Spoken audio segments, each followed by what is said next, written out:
जय हरी. एकादश स्कंध भाग 137.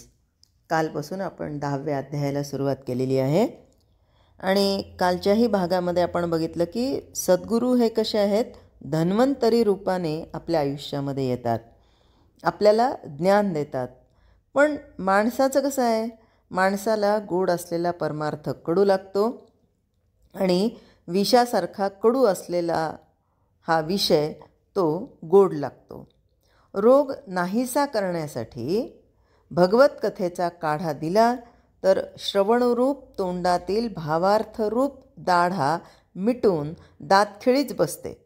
म्हणजे माणसाला भगवंताच्या कथा ऐकायला आवडत नाही. तुळशीचा रस नाकात घातला तर तो ओढून घेत नाही, उलट त्याचा त्रास मानून तोंड फिरवतो. म्हणजे पवित्र वस्तू त्याला आवडत नाहीत. अशा रीतीनं माणूस भवरोगानं पूर्णपणे ग्रासलेला जातो. आणि हा जबर रोग पाहून सद्गुरूरूपी वैद्य पुढे येतो आणि केवळ कृपादृष्टीनं पाहून रोग बरा करतो. सद्गुरूरूपी वैद्य हा फार हुशार असतो. रोग्याचा जीव गेला तरी त्याला मरू देत नाही. जीवा वाचून माणसाला जिवंत ठेवण्याची विलक्षण सिद्धी सद्गुरूंजवळ असते. रोग्याचं मोठं भाग्य असेल तर सद्गुरू कासवीप्रमाणे कृपेनं त्याच्याकडे बघतो. आता कासवीप्रमाणे म्हणजे कासव आपल्या पिल्लांना, जी कासवीण असते ना, ती आपल्या पिल्लांना स्तनपान नाही करवत, तर ती फक्त त्यांच्याकडे बघते आणि तिच्या दृष्टीतून ती पिल्लं वाढतात. असेच हे सद्गुरू हे आम्हाला फक्त दृष्टी आमच्याकडे करतात आणि ते पाहणं त्यांचं ते अमृताप्रमाणे काम करतं आणि रोगी तात्काळ सावध होतो. सावध झाल्यावर नित्यानित्य विवेकरूपी पाचन तो अगदी मनापासून घेऊ लागतो.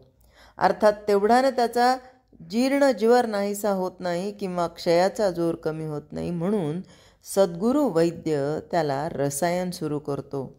आता ते कशाचं, तर अर्धमात्रारूपी अक्षररस म्हणजे प्रणवाची अर्धमात्रा किंवा तुर्यावस्था दिल्याबरोबर रोग्याचा क्षय नाहीसा होतो आणि तो पूर्ववत अक्षय बनतो. रोग्यानं भयंकर कुपथ्य करू नये म्हणून सद्गुरू त्याच्यावर वैराग्याची राखण ठेवतो. अखंड आत्मानुसंधानाचं पथ्य करायला लावतो आणि अशा रीतीनं संसाररूपी रोगाचं साफ निर्मूलन करतो. बघा, आतमध्ये जर तिजोरी आहे आणि तिथे कोणी जाऊ नये म्हणून बाहेर वॉचमन ठेवले असतील किंवा हे भले मोठ्याच्या मोठे जर कुत्रे ठेवले असतील, तर तिथे आतमध्ये चोरी करायला जाणारा बिनधास्त जाऊ शकतो का? नाही जाऊ शकत.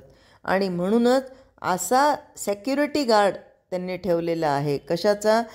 रोग्यानं भयंकर कुपथ्य करू नये म्हणून. कोणता सेक्युरिटी गार्ड ठेवला सद्गुरूंनी?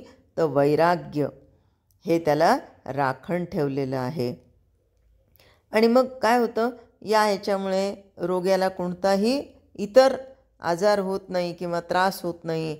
कारण संसाररूपी रोगाचं साफ निर्मूलन कोण करून टाकतात? सद्गुरू करून टाकतात. मग रोगी पूर्ण झाला, बरा झाला म्हणजे त्याला मग फार भूक लागते. म्हणजे बघा, माणूस आजारी असेल तेव्हा त्याला भुकेची इच्छा होते का, काही खायची इच्छा होते का? काही समोर नेलं तर एक तर त्याला उलटी तरी होते, नाही तर मग काही खायची इच्छा तरी होत नाही.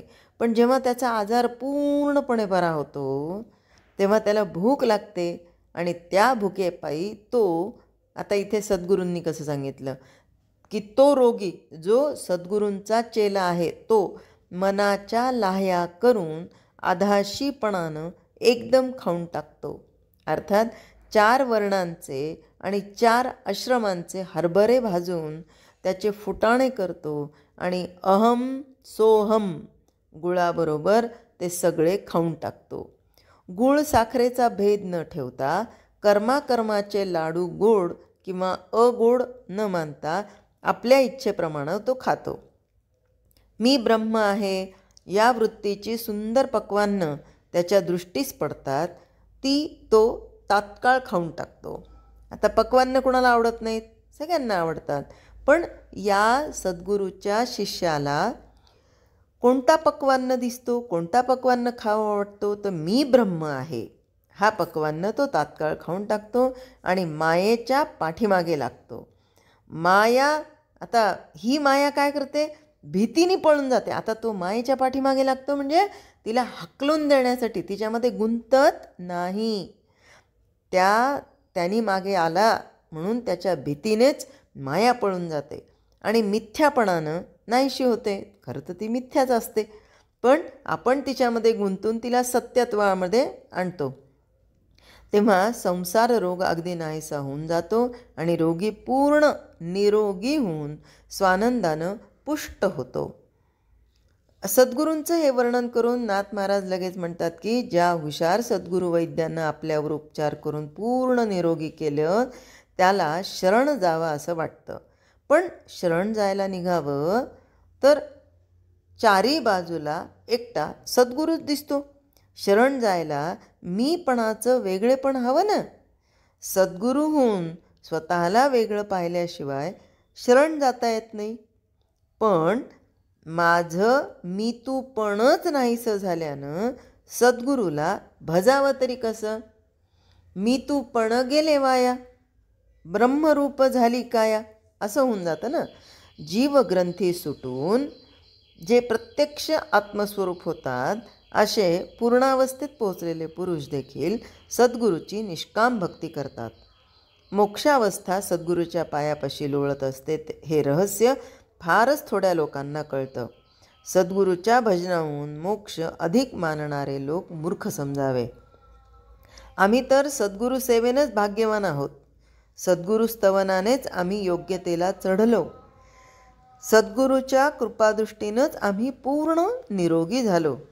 सद्गुरूचं नाम हेच आमचं वेदशास्त्र असून सगळ्या मंत्रांपेक्षा तेच आम्हाला श्रेष्ठ वाटतं. इथे बघा,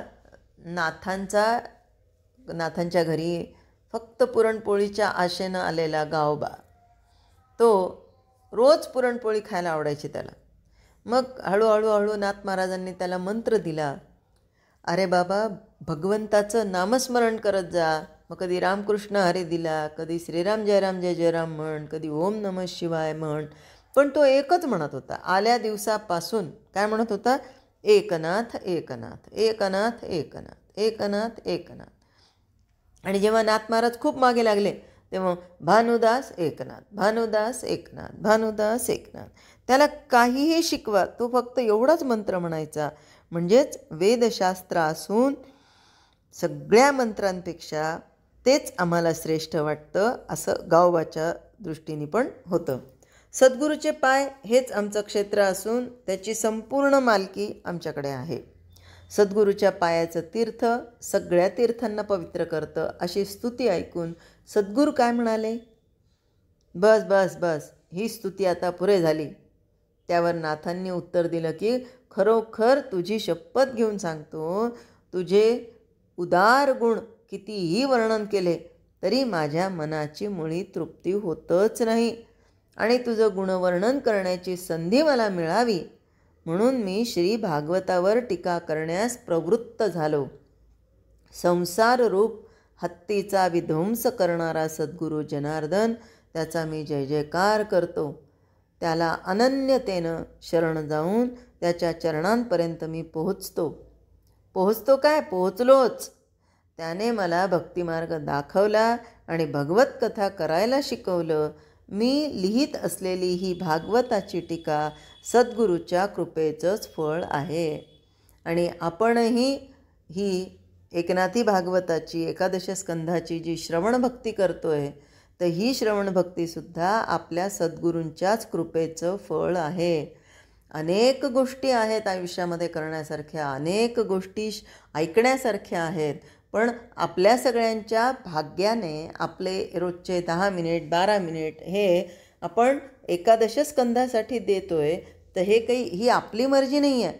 ही आपल्या सद्गुरूंची कृपा आहे की त्यांना असं वाटतं की 24 तासातले 10 मिनिट तरी माझ्या भक्तांनी या भगवंताच्या वचनासाठी श्रवणासाठी घालवावे. म्हणून हाही आमच्या सद्गुरूंच्याच कृपेचा लाभ आहे असं आपण समजूया. आणि उद्याच्या भागात कर्म कृष्णार्पण कसं करावं याबाबत नाथ महाराज आपल्याला मार्गदर्शन करतील, ते ऐकूया. जय हरी.